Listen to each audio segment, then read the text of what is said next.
So allein ist's nicht so toll, ich brauche eine Frau. Am Abend ihr beid studiere ich, was ich soll. Beim Eckbank hockt die schöne Isabel. Doch sie hat Mühe mit der Kühe, Mühe mit der Kühe, Mühe mit der Kühe, Mühe mit der Kühe. Sie hat Mühe mit der Kühe, Mühe mit der Kühe, Kühe, gibt so viel zu tun. Die Isabel ist Vegi seit ein paar Jahren. Doch jetzt sind wir zwei ein Liebespaar. Es stimmt für Schaus, es läuft da ziemlich flott. Doch nach all dem Gemüse will ich ein ander Gott. Weil sie hat Mühe mit der Kühe, Mühe mit der Kühe, Mühe mit der Kühe, Mühe mit der Kühe. Sie hat Mühe mit der Kühe, Mühe mit der Kühe, Kühe, gibt so viel zu tun.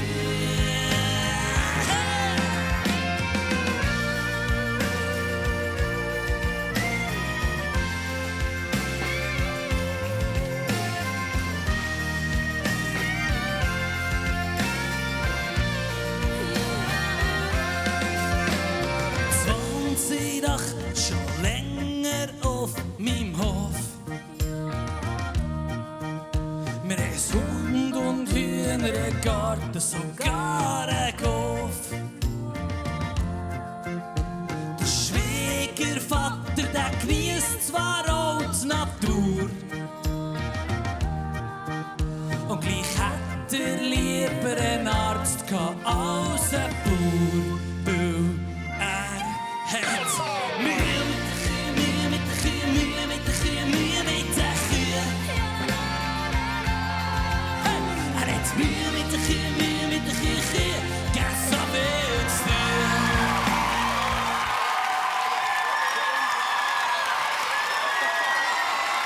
Das war jetzt richtig geil. Also ich habe das sehr, sehr genossen.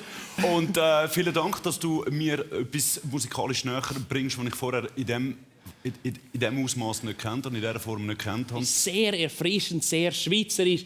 Und das Wichtigste ist, wenn man auf einer Bühne steht, egal was man macht, das Publikum Freude hat. Susanne. Hä? Jetzt sind wir gespannt. Ja, jetzt kommt Susanne. Ja. In dir steckt ein riesen Feuerwerk und darum natürlich ein Ja. Monsieur ja, ich habe ja gesagt, alles war nicht perfekt, aber ihr seid immer sehr sympathisch und es ist noch nach oben, ganz organisch. Ich sage ja. Jetzt 4 Ja, du bist weiter.